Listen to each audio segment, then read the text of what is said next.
Good morning students. BSc part first. ठीक है, क्या चल रही थी? Colloidal state. पढ़ क्या रहते हैं? Properties of colloid solution.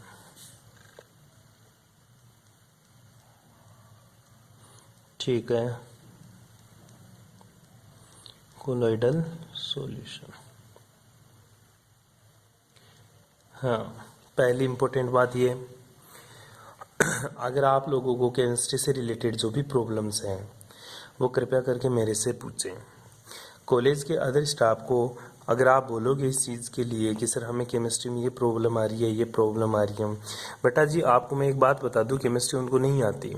मैं नहीं बोल रहा कि केवल मेरे को आती है, मैं ये बोल रहा हूँ कि कॉलेज में अदर स्टाफ को केमिस्ट्री नहीं आती तो वो आपकी इस चीज़ का सोल्यूशन नहीं देंगे। दूसरी बात, आपको पता है नॉन टेक्निकल स्टाफ्स को अगर आप बोलोगे तो वो यही बात बोलेंगे कि हाँ हम बात करेंगे, आप कॉलेज में आकर पूछें। ठीक है, हालांकि आप लोगों के लिए सैटरडे और मंडे और ट्यूसडे के दिन में कॉलेज में आया था, लेकिन आप बच्चों में से कोई भी बच्चा वहाँ पे नहीं आया। तो प्लीज़ मैं आप लोगों को यही एडवाइस दूंगा, एग्ज़ाम तुम्हारे खराब होंगे, मेरे खराब नहीं होंगे। बीएससी आप राजस्थान यूनिवर्सिटी से कर रहे हो, ये मत भूलिएगा। आप कोई और यूनिवर्सिटी से करते बीएससी तो वहाँ पे पास होने के चांसेस ज़्यादा बनते हैं, फेल होने के कम। लेकिन आप बीएससी राजस्थान यूनिवर्सिटी से कर रहे हो, ठीक है, और आप लोगों के पास मोस्टली जो सब्जेक्ट है ट्वेल्थ में, जो आप लोगों के पास मोस्टली सब्जेक्ट था वो तुम्हारा एग्रीकल्चर था। और बेटा जी तुम्हें एक बात और बता दूँ, एग्रीकल्चर में जो तुमने केमिस्ट्री पढ़ी ना, वो केमिस्ट्री इस केमिस्ट्री से बिल्कुल अलग है, मतलब बिल्कुल अपोजिट केमिस्ट्री है। वहाँ तुमने सॉइल केमिस्ट्री पढ़ी थी, लेकिन यहाँ पे जो केमिस्ट्री रहेगी वो तुम्हें बीएससी वाली केमिस्ट्री पढ़नी पड़ेगी। क्यों? तुम्हारे पास सब्जेक्ट एग्रीकल्चर था। ध्यान दीजिएगा इस बात के बारे में, बहुत ज़्यादा इंपॉर्टेंट बात यही है कि केमिस्ट्री बिल्कुल अलग पढ़नी है यहाँ आपको। तो जो भी प्रॉब्लम है प्लीज़ मेरे से पूछ ले। मैं इतना वो भी नहीं हूँ कि रूडली बिहेव करता हूँ या फलाना ढींगड़ा कुछ बोलता हूँ, गाली निकालता हूँ, कुछ करता हूँ, ऐसा मैं कुछ नहीं करता। ठीक है, जो मेरे से जितने ज़्यादा क्वेश्चंस पूछता है, ठीक है, वो मेरे को उतना ही ठीक लगता है कि बच्चा पढ़ने में ठीक है, बंदा अच्छा है। ठीक है, मेरे को कोई प्रॉब्लम नहीं है। अगर आप किस टाइप का भी क्वेश्चन पूछोगे मैं बताने में बेहिचक का, आप क्वेश्चन पूछिए, मैं बताऊंगा, जरूर बताऊंगा। कुछ भी प्रॉब्लम्स हो वो प्लीज पूछिए। अगर पूछोगे नहीं ना तो ये ईयर निकलने वाला है ऑनलाइन क्लासेज में, ये ईयर निकलने वाला है ऑनलाइन क्लासेज में, और आप बीएससी कर रहे हो राजस्थान यूनिवर्सिटी से। देख आपके लिए बहुत मुसीबत वाली बात है क्या? पहली बात तो गुरुजी आपकी हमारी कौन सी क्लासेस चल रही हैं? ऑनलाइन क्लासेस चल रही है। दूसरी बात ये है हमारे पास सब्जेक्ट था एग्रीकल्चर, किसमें? ट्वेल्थ में। ठीक है, तीसरी बात आपकी सबसे इंपॉर्टेंट बात है कि आप राजस्थान यूनिवर्सिटी से, ठीक है, राजस्थान यूनिवर्सिटी से क्या कर रहे हो? यूनिवर्सिटी ऑफ राजस्थान से क्या कर रहे हो? आप बीएससी कर रहे हो। ये तीनों आपकी जीवन में सबसे बड़ी मुसीबत क्रिएट कर देंगे। किस सब्जेक्ट को लेकर? केवल और केवल केमिस्ट्री को लेकर। किसको लेकर बेटा? केमिस्ट्री को लेकर। अच्छा गुरुजी जूलॉजी बॉटनी का तो समझ में आता है, समझने की कोई बात ही नहीं है। जूलॉजी बॉटनी में समझ में क्या आता है? उसमें कुछ समझने का ही नहीं होता है। जो चीजें होती हैं आपको याद करनी होती है, और मोटा मोटी चीज आपको सर बहुत अच्छे से समझा रहे हैं। ठीक है, तो वो चीजें क्या है, उनको कोई प्रॉब्लम नहीं होती। क्यों? क्योंकि उनको समझाने में भी दिक्कत नहीं होती, तो आपको समझने में भी प्रॉब्लम नहीं होती। क्यों? क्योंकि वहां पे क्वेश्चन जो आना है वो सिर्फ डायरेक्ट उनकी कॉपी से आना है। लेकिन केमिस्ट्री का मैं आप लोगों को इतना सा बता देता हूँ, ठीक है, अगर आप मेरे साथ चलोगे या मेरी बातों पे ध्यान दोगे तो आपका कोई कुछ नहीं कर सकता। ठीक है, अगर बेटा जी आप लोगों ने नहीं पूछ के केवल ऐसे बोलोगे हमें समझ में नहीं आ रहा, हमें ये नहीं समझ में आ रहा, हमें ये नहीं समझ में आ रहा, तो बेटा जी आप खुद को मुसीबत में डाल रहे हो। ठीक है, सीधा सा मैं कहना चाहता हूँ। तो जितने से ज्यादा, जितना अधिक कांटेक्ट हो सके कांटेक्ट करने की कोशिश करिए। ठीक है, आपके पास नंबर है, फोन नंबर है, कॉलेज की ग्रुप में आप ऐड हो, आप कैसे भी किसी भी क्वेश्चन, किसी भी टाइप की क्वेश्चन कभी भी आप क्वेश्चन पूछ सकते हो। मैं एक बात फिर से बोलना चाह रहा हूँ, मैं ऐसा इंसान नहीं हूँ जो आपको रूडली बिहेवियर के साथ आपको क्वेश्चन बताऊंगा या फिर आप मेरे से डर रहे हो। मैं वैसा टीचर नहीं हूँ जो डराने वाला टीचर है। मैं आपको बिल्कुल प्यार से पढ़ाने में विश्वास रखता हूँ। तो आप प्लीज क्वेश्चन तो आप ही पूछे ना, वो भी मैं पूछूं क्या? आप और स्टाफ को बोलते हो केमिस्ट्री में ये प्रॉब्लम है, ये प्रॉब्लम है, वो आपकी प्रॉब्लम सॉल्व नहीं करेंगे, प्रॉब्लम सॉल्व मैं ही करूंगा। आई बात समझ में? अगर आप जब कॉलेज में, अगर मान लो कि ऐसे भी समझ में नहीं आ रहा तो कोई चीज है, टॉपिक लिख लो, और कॉलेज में जब अनाउंस होता है कि सर आने वाले हैं तो आप उस टाइम पे क्यों नहीं आ सकते? अभी मैंने 2-3 दिन जाके आया था, कोई बच्चा नहीं आया तुम्हारे से। BSc second year final year की गर्ल्स बहुत ज्यादा आई थी, उन्होंने क्वेश्चन पूछे, अच्छा किया, लेकिन आप क्यों नहीं करते हैं? क्योंकि आप नए हो, कॉलेज आपके लिए नहीं है, कुछ भी नया नहीं है। जैसी तुम्हारी स्कूल थी ना, उससे भी बेस्ट कॉलेज है। आई बात समझ में? स्कूल में आपकी पीटते होंगे, मारते होंगे, फलाना करते होंगे, धमकाते होंगे, कॉलेज में ऐसा कुछ नहीं है, आपको बस पढ़ाएंगे और मस्त वाला पढ़ाएंगे। तो प्लीज आपसे इतनी सी रिक्वेस्ट है मेरी कि आप ज्यादा से ज्यादा पूछे, कुछ भी प्रॉब्लम हो पूछे, मेरे को कोई दिक्कत नहीं है, बस आप पूछे। मैं इतना सा चाहता हूँ कि जो भी दिक्कत हो वो फोन करके, व्हाट्सएप करके, कैसे भी करके आप जरूर पूछें, ठीक है? अब चलते हैं अपने टॉपिक की ओर। टॉपिक था properties of colloid solution. Properties of colloid solution में अपने बहुत सारी प्रॉपर्टीज डिस्कस कर ली थी, मोटा मोटी फिर से बता देता हूँ एक बार के लिए। कितनी बार बताएगा? बहुत बार बता चुका बेटा, बता तो बहुत बार चुका, लेकिन याद कर, तेरी पहली कौन सी थी? ब्राउनी गति। कौन सी थी? Brownie motion. ब्राउनी गति, ब्राउनी गति में मोटी मोटी क्या बात याद रखनी है? पहली मोटी सी बात ये याद रखनी है कि जिगजैग मोशन होता है। कौन सा मोशन होता है बेटा?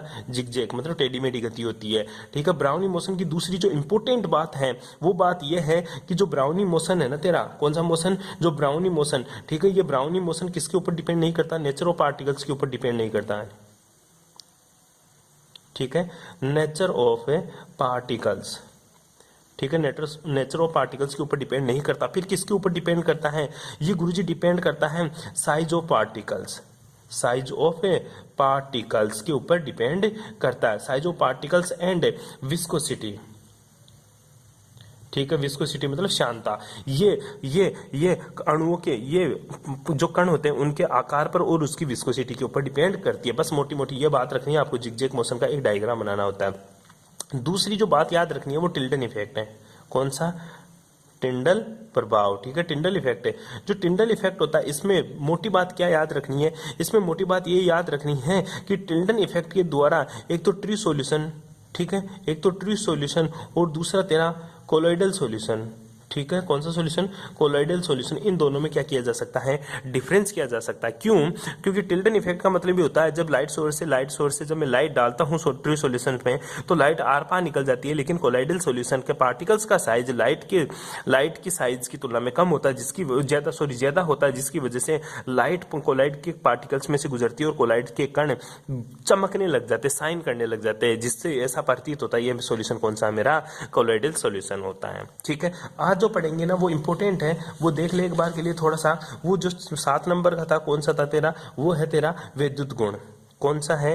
विद्युत गुण, ठीक है? विद्युत गुण के अंदर मैंने बता दिया था विद्युत कण संचलन अपन पढ़ेंगे। कौन सा पढ़ेंगे?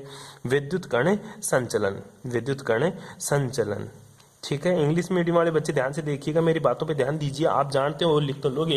इलेक्ट्रिकल प्रॉपर्टीज में अपन इलेक्ट्रोफोरेसिस पढ़ेंगे, ठीक है? इसको बोलते हैं इलेक्ट्रोफोरेसिस, ठीक है? तो इलेक्ट्रोफोरेसिस में होता क्या है? सिंपल सी बात होती है, ठीक है? जो गुरुजी इलेक्ट्रोफोरेसिस होता है ना, इसमें कोलाइडी कण, विद्युत आवेशित कण होते हैं। पहली बात तो ये याद रखना, कोलाइडी कणों के ऊपर क्या होता है? जो कोलाइड्स पार्टिकल्स होते हैं उनके ऊपर क्या होता है? चार्ज, ठीक है?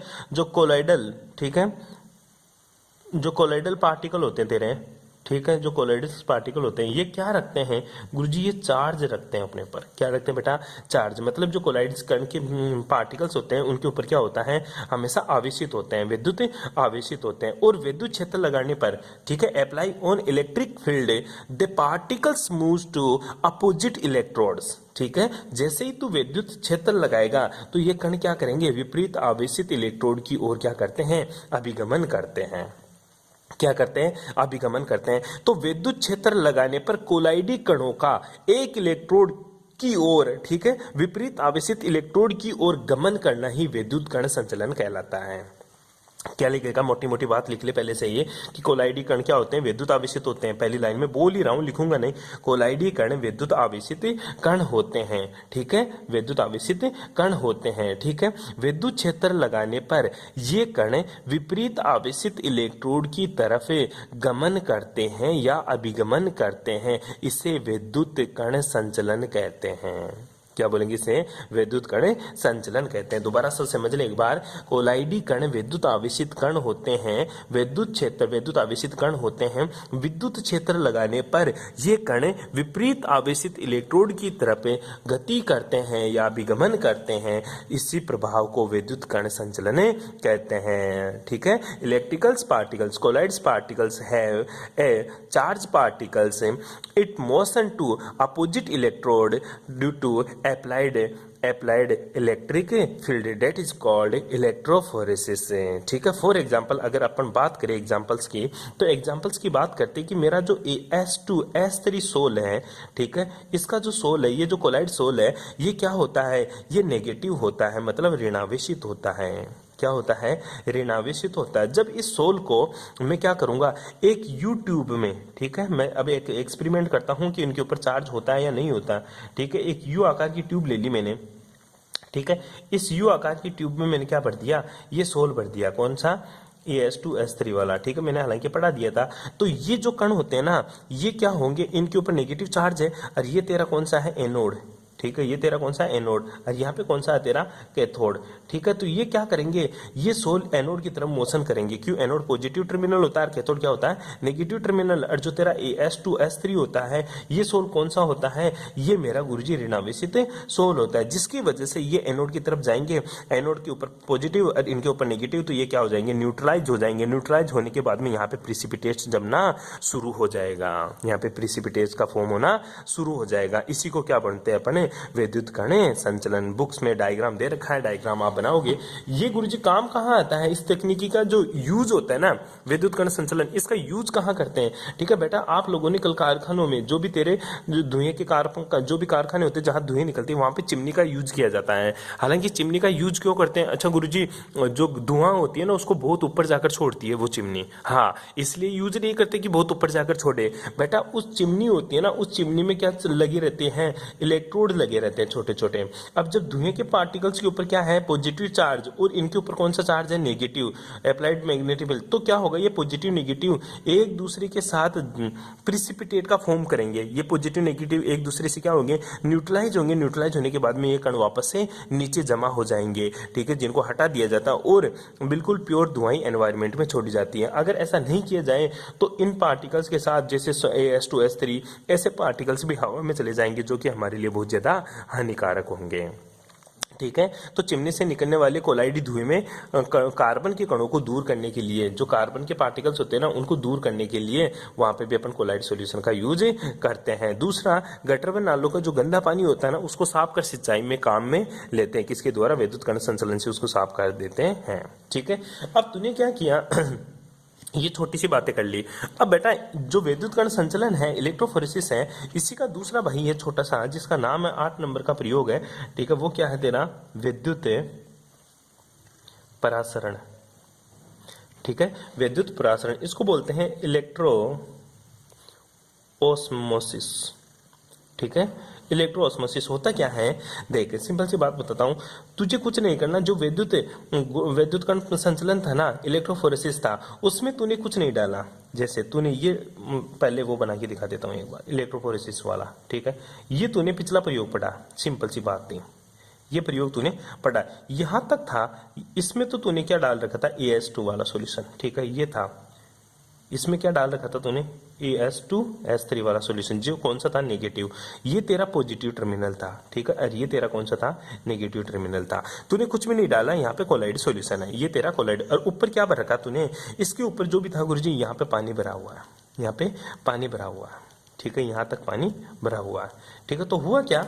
ये पार्टिकल्स इधर मूव होने लग गए। इधर मूव हुए तो तूने क्या देखा? मैंने देखा गुरुजी, इसमें थोड़ा सा अजीब सा खेल हुआ। कैसा खेल हुआ? अजीब सा। जो पार्टिकल्स थे ना, वो इधर जाने लगे, मतलब ये यहां तक चला गया पार्टिकल्स। ठीक है। और इधर से क्या होने लगे गुरुजी? इधर से कमी होने लग गई। इधर यहाँ ही आ गया और यहाँ पे पानी हो गया।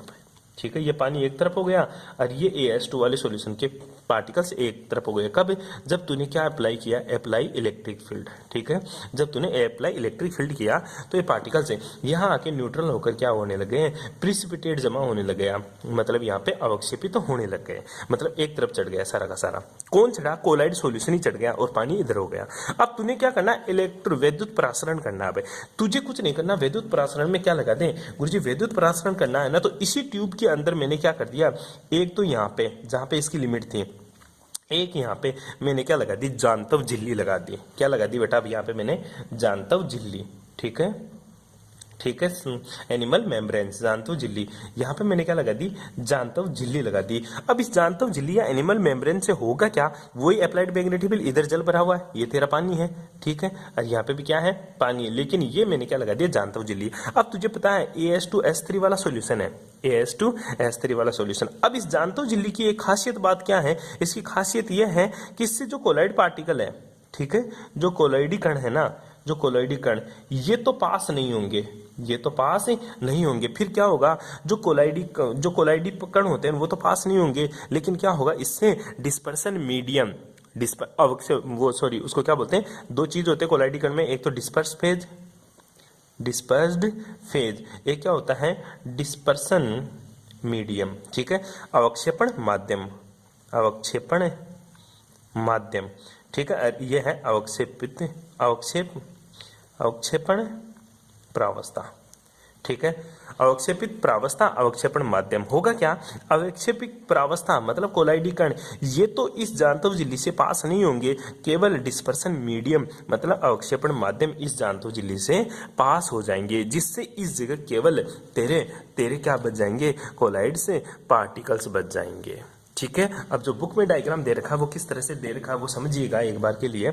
मैंने इसको पकड़ के सीधा कर दिया, ठीक है, कैसे किया ये देखिएगा एक बार। ये मेरे पास एक ट्यूब है, ठीक है, क्या है, ट्यूब है, आगे से थोड़ी मोटी है ये ट्यूब, ठीक है, ये मेरे पास टोटल ट्यूब है।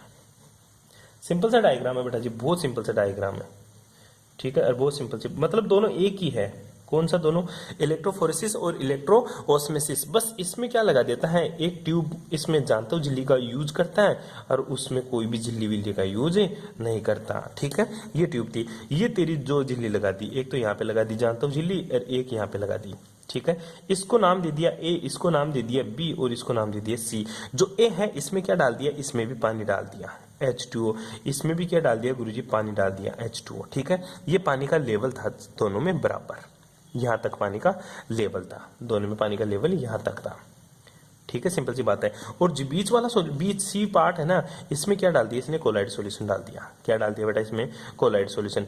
इधर क्या लगा दिया इसने, इधर एक प्लेट लगा दी प्लेटिनम की, इधर भी इसने एक प्लेटिनम लगा दी, इसको नेगेटिव टर्मिनल से जोड़ दिया और इसको पॉजिटिव टर्मिनल से, मतलब ये तो क्या है तेरा एनोड है और ये क्या है तेरा कैथोड है, ठीक है। अब क्या करता है, ये जो झिल्ली है ना, ये जो जांतव झिल्ली है ना, इस जांतव झिल्ली से केवल कोलाइडी और डिस्पर्सन मीडियम मतलब अवक्षेपण माध्यम ही ट्रांसफर होगा मतलब क्या ट्रांसफर होगा, अवक्षेपण माध्यम ही ट्रांसफर होता है। अवक्षेपित प्रावस्था या अवक्षेपण प्रावस्था का ट्रांसफॉर्मेशन नहीं होता। कहना क्या चाहता हूँ, कोलाइडी कण तो इसमें रह जाएंगे और जो पानी होगा मतलब जो अवक्षेपण माध्यम होगा, जो डिस्पर्सन फेज होगा, वो क्या हो जाएगा, ट्रांसफर हो जाएगा। जैसे ट्रांसफर होगा तो ये इधर तक भर जाता है, यहाँ तक है, और ये यहीं रह जाते हैं पार्टिकल, इधर भी रह जाते हैं, तो ये सारा का सारा पानी निकल कर बाहर चला जाता है, इसमें केवल कोलाइडी कण बच जाते हैं। जो जांतव झिल्ली से जो द्रव का प्रासरण होता है, जो द्रव का विसरण हो रहा है, निकलना, ठीक है, उसी को द्रव का जो डिफ्यूजन हो रहा है, इसी को क्या बोलते हैं अपने, प्रासरण बोलते हैं, ऑस्मोसिस बोलते हैं, ठीक है, ठीक है। एनिमल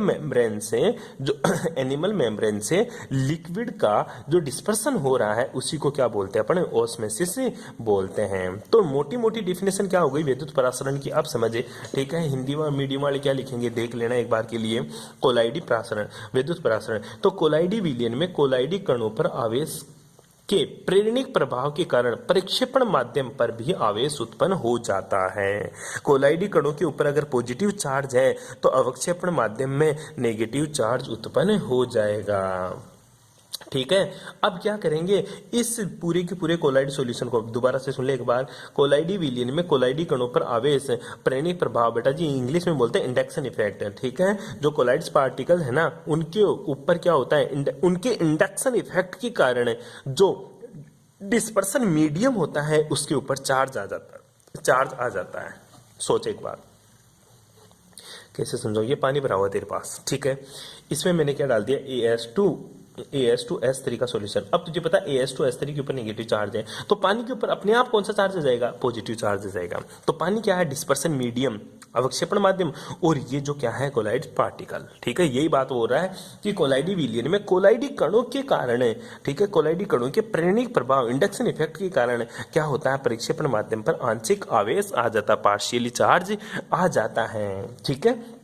इसको एक जांतव झिल्ली से युक्त, मतलब एनिमल मेम्ब्रेन से युक्त एक झिल्ली में रख दिया जाता है। फिर क्या लगाते हैं अपन, applied magnetic field, sorry electric field apply करते हैं। इलेक्ट्रिक फील्ड अप्लाई करते हैं तो इसमें से कोलाइडी विलयन में से केवल डिस्पर्सन मीडियम ट्रांसफर होता है, डिस्पर्स फेज, मतलब तेरे कोलाइड पार्टिकल्स इसी में शेष रह जाते हैं। इस प्रक्रिया को क्या बोलते हैं अपन, विद्युत परासरण कहते हैं। क्या बोलते हैं, विद्युत परासरण कहते हैं। विद्युत प्रभाव में कोलाइडी कणों को स्थिर रखने पर, विद्युत प्रभाव में कोलाइडी कणों को स्थिर रखने पर परिक्षेपण माध्यम का किसी इलेक्ट्रोड की ओर जांतव झिल्ली या चरमपत्र से अभिगमन विद्युत परासरण कहलाता है, ठीक है। On applied electric field the stable of colloids particle and movable of dispersion medium by animal membranes is called इलेक्ट्रोओस्मोसिस। कोई प्रॉब्लम, ठीक है। ये तेरा छोटा सा बातें थी जो अपन ने पढ़ ली, ठीक है। प्रॉपर्टीज ऑफ कोलाइड सॉल्यूशन की प्रॉपर्टीज अपन ने पढ़ ली, कल बात करेंगे नेक्स्ट आगे की। Thanks for cooperation.